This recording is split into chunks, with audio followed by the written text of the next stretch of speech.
Hello everyone, welcome back to the channel. स्वागत करती हूँ मैं आपका अपने चैनल में। रानी की वाव के बाद हम निकल पड़े हैं अब सन टेम्पल के लिए, जो गुजरात के मेहसाणा ज़िले के मोढेरा नामक गांव में पुष्पावती नदी के किनारे स्थित है और ये रानी की वाव से 36 किलोमीटर दूर है।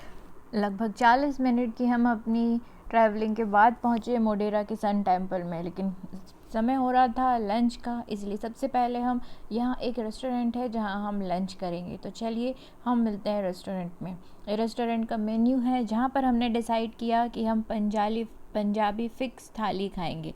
तो अभी हम अपने खाने के लिए वेट कर रहे हैं। Look at this. खाना बहुत अच्छा था, बहुत ही ज़्यादा सफिशिएंट होता है एक के लिए। आप बहुत आराम से एक थाली में खाना पेट भर के फिक्स लंच आप खा सकते हैं। अगर आप चाहते हैं तो आप और एक्स्ट्रा चीज़ें और एक्स्ट्रा पे करके आप यहाँ पर ले सकते हैं। लंच कंप्लीट करने के बाद हम जाते हैं सन टेम्पल घूमने के लिए। तो सबसे पहले आपको यहाँ टिकट बाय करनी होती है। टिकट बाय करने के बाद जब आप अंदर एंट्री करते हैं तो आपको दो चीज़ें दिखाई देती हैं, एक तो सन टेम्पल और दूसरा पुरातत्व संग्रहालय। तो सबसे पहले हम चलेंगे सन टेम्पल के लिए। सन टेम्पल लगभग गेट से 300 मीटर दूर जब आप चलेंगे तो आप सन टेम्पल पहुँच सन टेम्पल पहुँचने के बाद आपको यहाँ तीन चीज़ें लाइन से दिखाई देती हैं, जिसमें सबसे पहले एक कुंड दिखाई देता है जो सूर्य कुंड है। उसके बाद आपको सभा मंडप दिखाई देगा और उसके पीछे आप सूर्य मंदिर देख रहे हैं। तो हम एक एक चीज़ों को अलग अलग एक्सप्लोर करेंगे। तो चलिए शुरू करते हैं।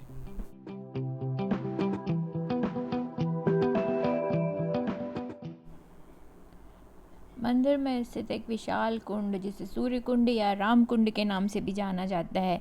यहाँ उतरने के लिए बहुत छोटी छोटी सीढ़ियाँ हैं, हर तरफ से बनी हुई है, जहाँ से नीचे उतरा जा सकता है। इसके चारों तरफ 108 देवी देवताओं के छोटे छोटे मंदिर हैं, जिन्हें विभिन्न नक्काशियों से मूर्त रूप दिया गया है। इसके चारों ओर लगभग 9 बड़े मंदिर हैं, जिन्हें नवग्रहों से जोड़कर भी देखा जाता है।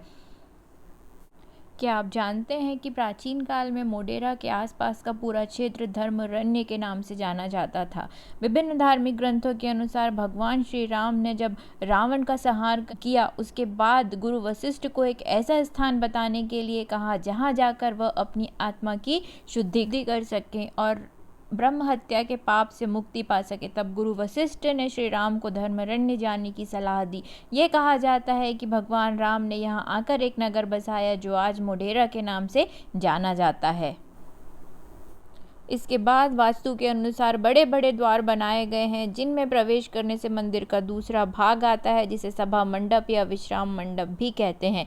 यहाँ आपको 12 स्तंभ मिलते हैं जो 52 सप्ताहों को प्रदर्शित करते हैं। हर स्तंभ इतनी अद्भुत व बारीकी से तराशा गया है कि इसे गुजरात के खजुराहो मंदिर के नाम से भी जाना जाता है।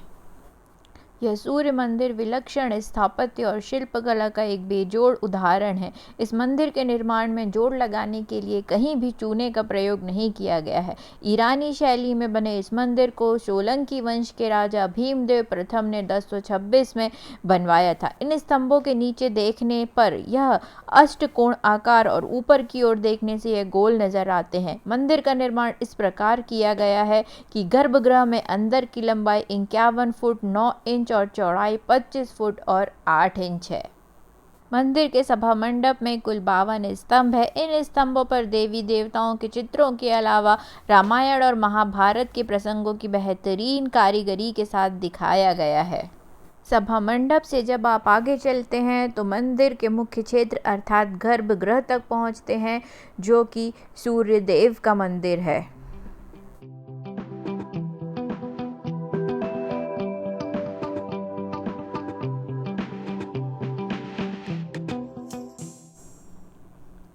चारों दिशाओं से प्रवेश के लिए अलंकृत तोरण बने हुए हैं। मंडप के बाहरी ओर चारों ओर 12 आदित्यों, दिक्पालों, देवियों और अप्सराओं की मूर्तियां प्रतिष्ठित हैं।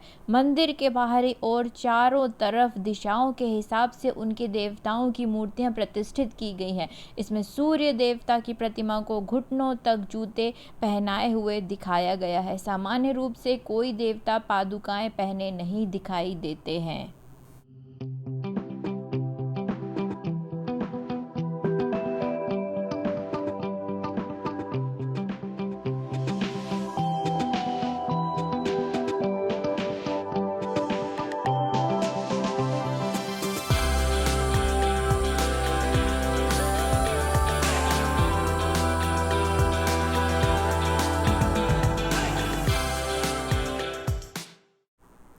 अभी आप मंदिर का मेन देख रहे हैं, गर्भगृह देख रहे हैं। इस मंदिर को इस तरह से बनवाया गया था कि सूर्य की पहली किरण मंदिर के गर्भगृह में स्थापित भगवान सूर्य के मस्तक पर पड़ती थी और इसके बाद पूरा मंदिर सुनहरे रंग में रंग जाता था।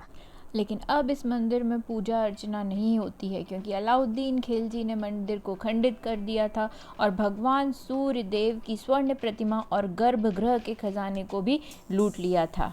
सूर्य मंदिर से निकलने के बाद जब हम बाहर की तरफ आते हैं तो सीधे हाथ की तरफ हमें 3 छोटे मंदिर दिखाई देते हैं। ये तीनों मंदिर शिव जी से संबंधित हैं, जहाँ एक मंदिर 1000 साल से भी ज़्यादा पुराना है।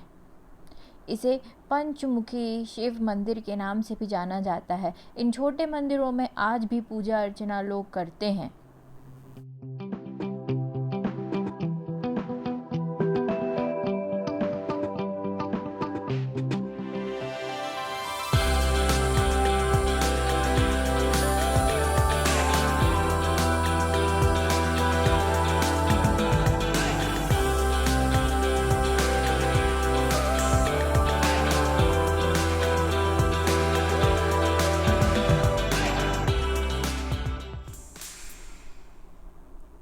मोढेरा का सूर्य मंदिर उन पुरातात्विक स्थलों में से एक है जिसका रखरखाव भारतीय पुरातात्विक विभाग सर्वोत्तम रूप से कर रहा है, जिसके द्वारा यहाँ एक म्यूज़ियम भी बनाया गया है। तो चलिए अब हम चलते हैं उस म्यूज़ियम की ओर, जहाँ पर पत्थरों और मूर्तियों को जो खंडित हो गई थी उन्हें सहेज कर रखा गया है।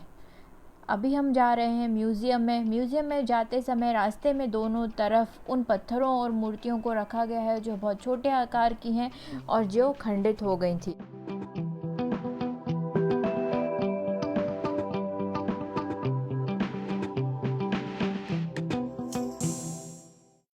इस म्यूज़ियम की सबसे बड़ी विशेषता है कि यहाँ मूर्तियों को उनके नामों के साथ और उनके समय के हिसाब से अलग अलग करके रखा गया है, ताकि एक आम आदमी भी बहुत अच्छे से उन मूर्तियों के समय को जान सकता है।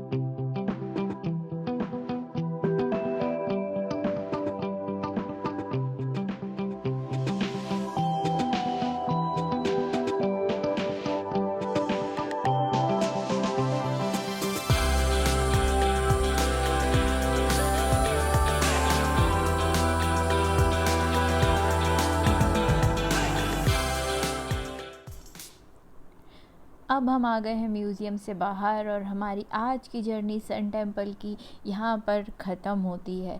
एक बहुत ही अच्छा स्थान है। मुझे पहली बार पता चला कि एक सन टेम्पल जो कोणार्क में है और दूसरा सन टेम्पल जो भारत में गुजरात में भी है। यहाँ पर मैं मिली एक बहुत ही प्यारी सी देसाई फैमिली से, जिनसे मिलके मुझे बहुत अच्छा लगा।